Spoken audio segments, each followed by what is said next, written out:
មានសតបច្ចុប្បន្នហើយកំពី3អ្នកទៀតតែប៉ុណ្ណោះដែលអាចខ្លាយដែលអាចឆ្លងទៅកាន់វាផ្ដាច់ប្រត់នេះថ្ងៃស្អែកតើជាអ្នកណាដែរចាំឲ្យអ្នកណាទៅកាន់វាផ្ដាច់ប្រត់ដែរដូច្នេះហើយសូមលោកអ្នកដែរទៅកាន់វត្តទីតាសូមមកតាមតវិធីការរំជើបរំជួលដូច្នេះសូមតាមពីដល់ពីនេះបានមកពីមកត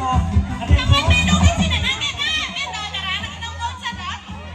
ណាគេដែរខ្ញុំក៏មានដែរប៉ុន្តែខ្ញុំលាក់សិនទៅគាត់អាននិយាយ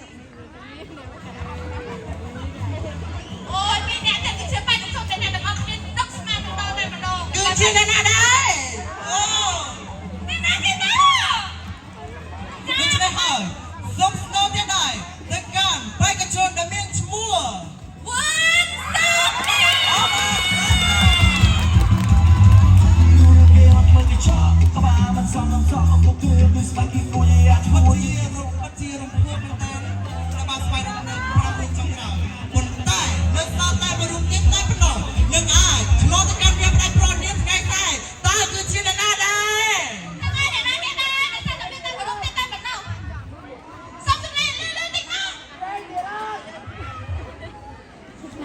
គឺជាអ្នកណាដែរ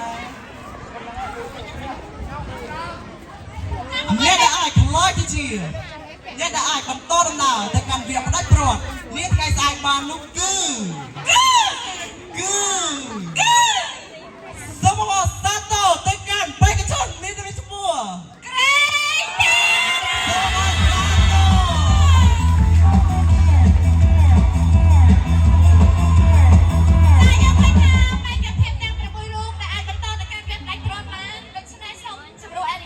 ដូច្នេះយើងបានស្មិទ្ធបានស្វែងរកនៅបេក្ខជនដែលអាចបន្តទៅដំណើរទៅកាន់វគ្គផ្ដាច់ព្រាត់ថ្ងៃស្អែកនេះបានហើយដូច្នេះបងប្អូនទាំងអស់គ្នាកុំភ្លេចតាមដានជាមួយនឹងវគ្គផ្ដាច់ព្រាត់